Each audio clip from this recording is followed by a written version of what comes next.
Hello, Steve White, Steve Arts 89. Well, I'm here with Bumblebee and Optimus. I just want to talk about the films for a minute because I was thinking about it, and yeah, it's a bit sad to see what's happened with Transformers 1. It's flopping hard.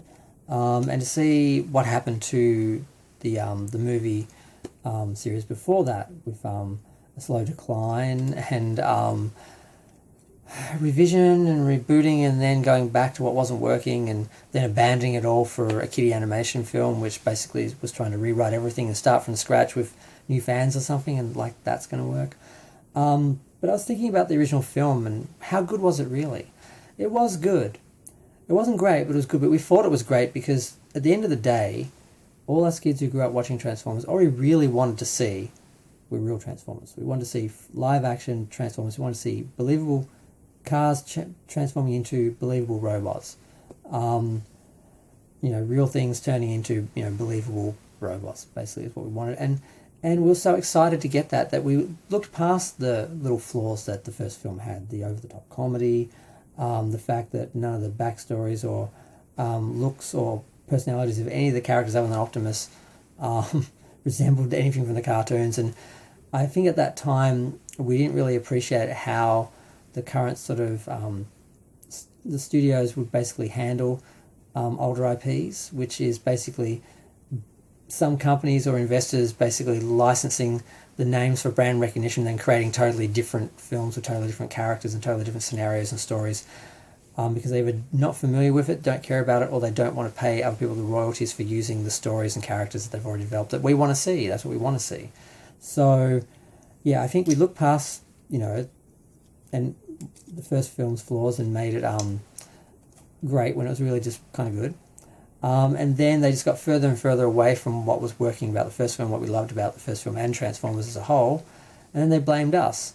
They rebooted Bumblebee, but they went so far from how it was marketed. They basically marketed it like a kids' film. Like, I had trouble finding it. I had to see it at 2:30 in the day because they weren't screening it at night like a normal film. They were treating it like a kids' film, and there was no merchandise, just little kiddie stuff and gimmick toys. Like, I had to wait like months or maybe even a year to get this figure from the Studio Series just to have a Bumblebee from the film.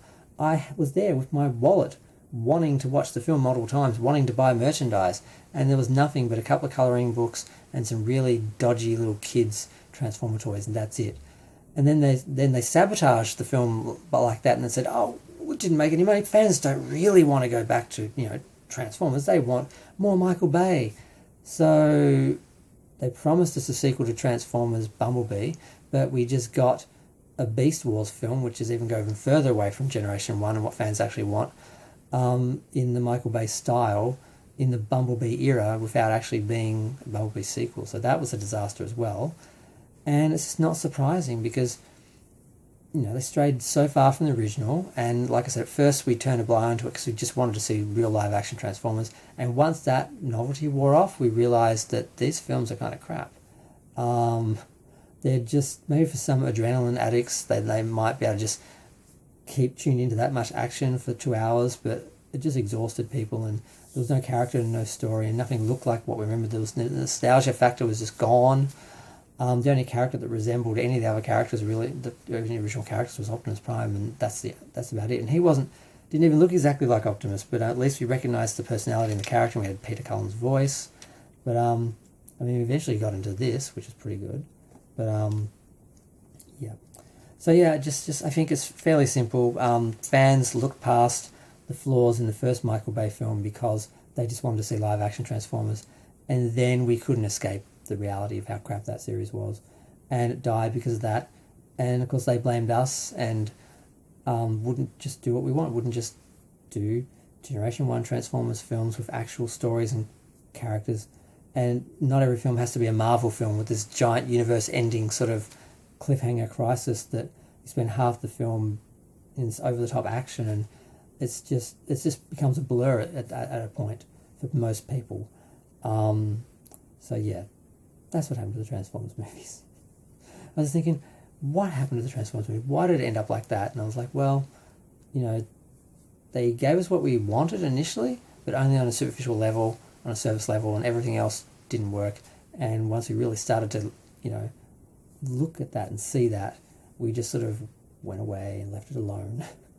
And their response again was to basically throw us all out and try and build a new audience of kids by doing a kiddie film with kiddie, models and figures and everything. And just, those people are not going to be buying Transformers in 20 years. They're not going to care about it like we do, in part because their shows just aren't as awesome as ours were, and also just because kids just don't play with toys like they used to, and this is not the same.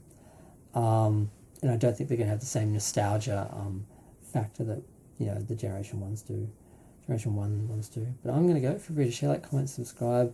Let me know what you think of the Transformers series and why it ended up, going out the way it did.